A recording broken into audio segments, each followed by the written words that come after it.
Sam Slade, we haven't done a classic how is your job thing doing. Is there? Oh, yeah. I guess there's an update now, yeah. Oh, yes, oh. Well, Sam Slade, if history has taught us anything, you're gonna get fired in a week. Yeah, no, I will. Yeah. I'm gonna sink the boat or something. But I think you might be okay because it looks like instead of firing you, they just put fire on your face. Yeah, no, they burn me. Yeah. Don't worry, if I edit this video, I'm gonna color correct it.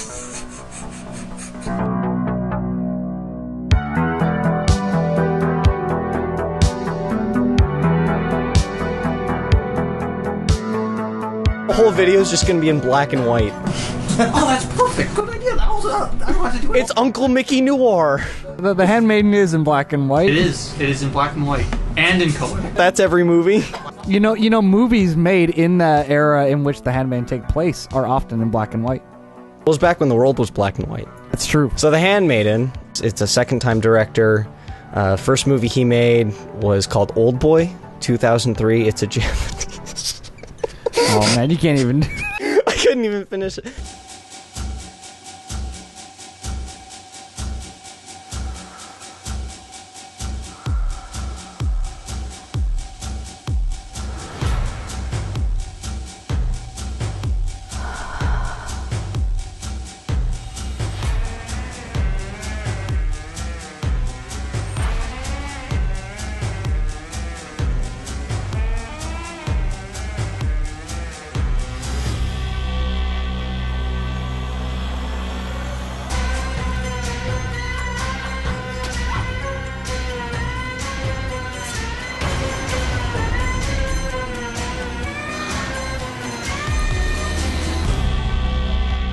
He loves incest, dude. Apparently he does. Well, Oldboy has so much incest. Yeah.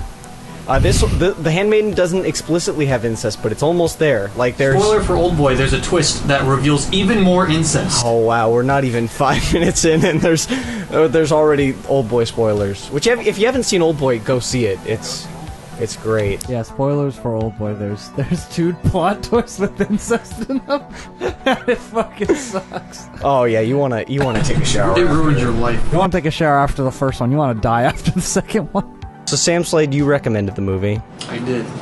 I saw it a few months ago and was like, holy crap, why didn't more people see this movie last year? It was amazing. And forced all you guys to watch it.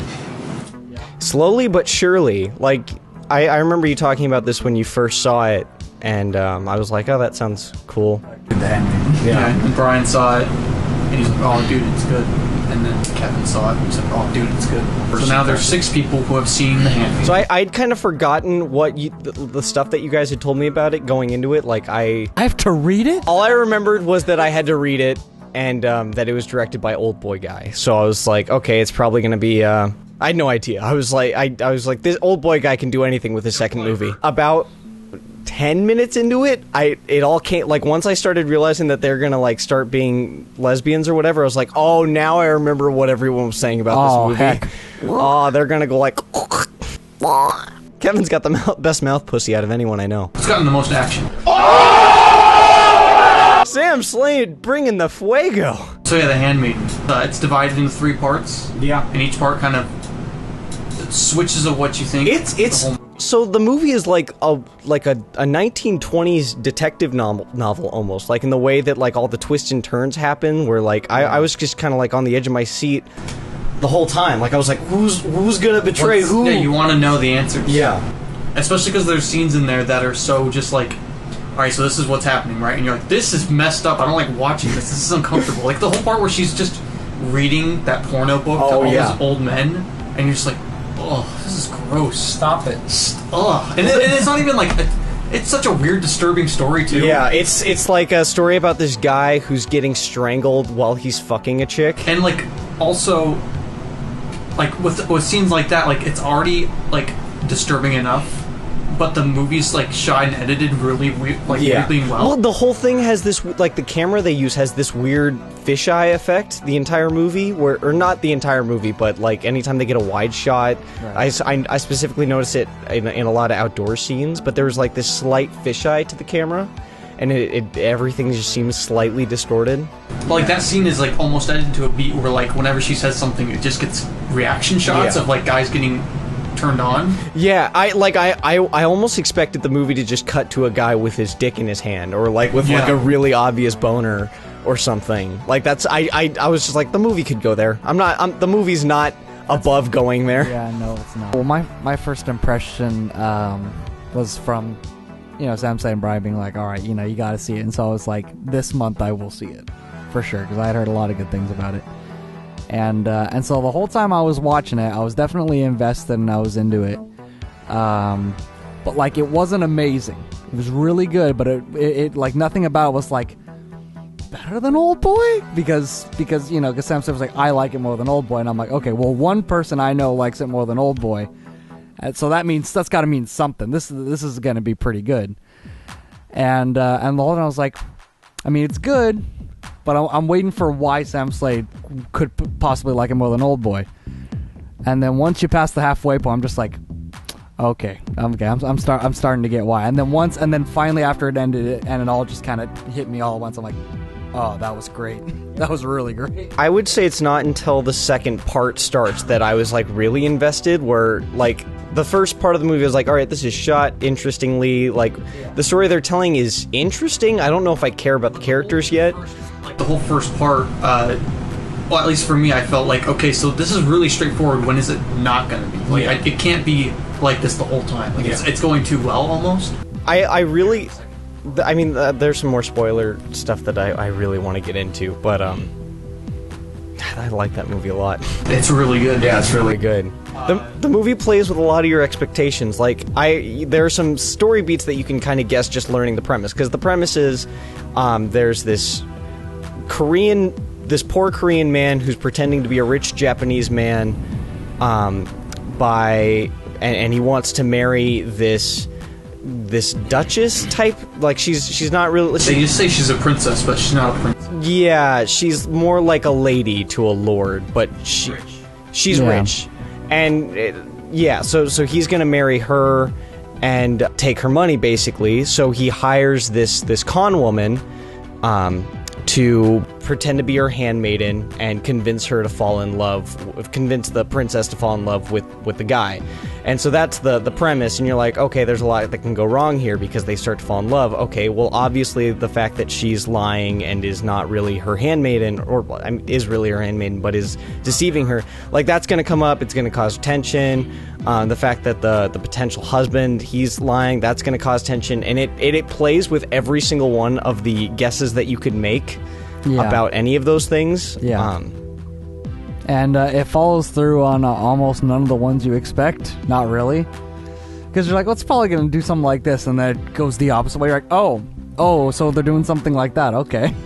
With this one specifically, like we haven't done this a while in a movie for the week, but I want to give a slight verdict before we move on to spoilers. So because it is really new. Someone that is watching hasn't seen it yet. I really want you to be able to go into it and not really expect too much. It's not new, like it came out like over 6 months ago, but like...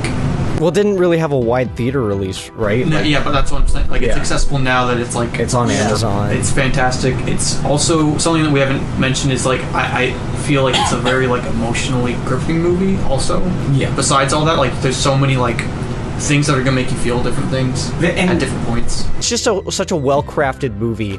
The writing is handled in a really brilliant way so that all these puzzle pieces start to fit together, and it's acted tremendously. I can't believe that they found two women who were able to get that naked who were also that good of actors. It's true. Well, it wasn't porn.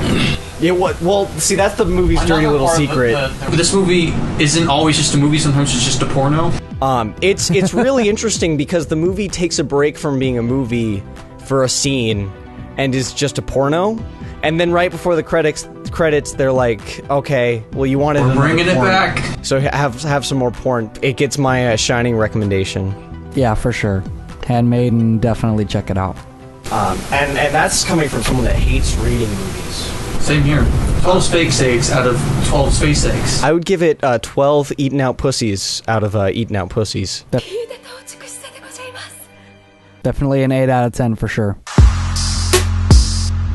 When you find out there's an octopus in that basement, It's not as heavy-hitting as Oldboy, where, like, the plot twist is in your face and it ruins your life. But the small little details that you start to realize are, like... They dull it out, you know, piece by piece. Yeah, they just kind of spoon-feed it. Basically, the octopus thing, like, there's a whole scene where she's reading, or, like, she's got this porno book that she reads to people, and, like, one of the stories is that an octopus is going down on a chick, and, like, that's supposed to turn people on. Literally an octopus eating out a girl. That's the story. Yeah.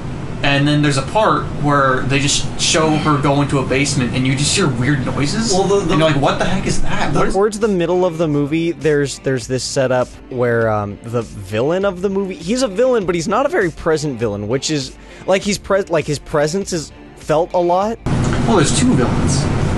The worst person in the movie, the most evil character, the dad, the uncle of the princess who is planning on marrying his niece, and fucking her. He's the one that makes her read the books. Yes, he makes her read the books, and he also drove his wife to insanity by making her read the books before his niece, so it's like this, he has this sick thing. Yeah, it's you know, a continuous cycle. There's a setup where he hints that he just threatens the princess with a basement at first. Like, all he says is, "Don't forget the basement," or something like that. Yeah. And then later on in the movie, you get like a little hint at it. You kind of see it. Hear it. Yeah. You don't really. You just get the girl. They walk down the basement. You get her reaction. And then as it goes, you kind of like learn what happened in there, or what more the emotional effect, and then you see what he has down there, and it's an octopus. Well, there's also other torturing devices. There's finger choppers. It's a bunch of dicks. Yeah. Oh yeah. And pussies. Yeah. Pussies too. Yeah, dude. Yeah. He just loves to keep them. With the whole emotional aspect of the movie, it's really cool because so you have all that really disturbing stuff. You're like, man, this character has a really messed up life that she does this, that she has to do this because of her uncle, and like read these sex stories to just random old men and get them all turned on. And then the two girls that are falling in love, the handmaiden chick, like rips up all the books and destroys them, and you're like, this is sweet, this is awesome, and they run away together. Well, and it feels really earned too, because the movie twists and turns you. For the first act, you're really sold on this is a love story. Like the movie is really pushing together the handmaiden and the princess. You're like, wow, they're in love, this is cute, but ooh, what are they gonna do about the evil guy that wants to marry the princess? I don't know, what are they gonna do? Drama. And then the second act completely flips it on its head, and it's revealed that the handmaiden is being played, and that the princess is actually in cahoots with the guy that wants to marry her, and it's actually a ploy to like kind of fake her own death, but without killing the double, and they're going to use the handmaiden to check her into a mental hospital under the name of the princess. So it's this very complex like setup. You can get away with that back in the day because people didn't know what you looked like. Yeah, exactly. Can't do that now. Like, that's when it really gripped me, because I was like, well, are they even in love? Like, that was the only thing I cared about. Keep you away from the plot that you've been caring about the entire time for a long time. They cut away from that for... Like, they don't answer anything that you saw in that scene for, like, another hour. It's actually a really, I would say an intelligent way of gripping your audience, because he, like I said in the beginning, the first act, I don't think I was super interested. But the minute something I had taken for granted, like their love story, was stripped away from me in such a... Thought you were like, oh, this is where it's gonna go. Here's the ending. Yeah. The long lesbian sex scene, which is the porno that happens in the middle of the movie. That scene happens earlier in the movie, and then they show the scene completely. Yeah. Well, they show it from more or less the princess's perspective, where it's like... Because they flash back pretty much through the whole movie, showing how the princess was viewing everything and kind of showing how she was deceiving her. As those scenes progressed, you kind of get this, like, she starts showing that more of her emotions were real. And so you're like, oh, is it going to be, are they really in love? Are they really in love? And then they are. And, yeah, it's good. And also with the whole, you know, because it does kind of keep out of timeline a little. Like, it's not like a straight narrative. With the second act, like, it flashes back a lot. It flashes back a lot. Even in the beginning, it flashes back a lot. Like, it's constantly using flashbacks to explain things. The point where, like, you see stuff in the background, or they show stuff that you're like, oh, I wonder how that happened. Like, with the whole news thing, you're like, oh, that rope is all broken. Yeah. And there's a rope there, and there wasn't one. Like there are parts in the movie that are almost like they could be cut out of The Office or something, in how they like they show something or like a character says something and they immediately cut to where they got it from. Like in worse hands, it could have been done awfully. Like that idea. In fact, it has been pulled off really poorly in a dozen shittier movies. But it's done really well. One of my favorite scenes in the whole movie was it was one of the last scenes actually. So after it's in the third act, so it's all very spread out, like it's very clearly cut. There's part 1, part 2, part 3. And so in the third part, the Handmaiden had escaped from her mental asylum that they put her in. And they burned it all, dude. Yeah, they burn it to ash. So the princess and the husband guy, or the fake count, he was the count. That's pretty much what they called him the entire movie. The fake count guy. They ran off to Japan. They were in Japan, and they were in a hotel room together. And so I guess the plan, like the plan was that she was gonna like poison him or something and just leave him there for her uncle to find or something. Poison that he gave her. Yeah. But it's this scene, so she comes to his room because he was like, "Oh, I'm starting to get feelings for you. I want to fuck you." And she's like, "Oh, you want to fuck me?" Okay. He says some awful things in that scene. So it starts off as she's trying to seduce him. You see her put the poison in his wine, and she's just trying to get him to drink the wine. And so you see her kind of play this game where she's like, "It's gonna give me whiskey dick." Well, and it's also like you can kind of see him not trusting it, where like she's really pushing it on him, and he's kind of like he distances himself, like he looks at it for a second, he doesn't drink it, and then she realizes that her in is to try seducing him and like just try to fuck him or try to get him to think that she's gonna fuck him so that he'll drink the wine, and that doesn't work. Like he still doesn't drink the wine. He just like starts to try to fuck her, and so then she starts putting the wine in her mouth and spitting it back in his mouth. The sexy way. Well, and that kind of works, and he starts kind of feeling the effects of the poison, and she's like, "All right, well this is good. I just gotta wait for him to pass out," and it doesn't work. And so she's like, "Oh fuck, he's still gonna try to fuck me, and I don't want him to do that. I want that."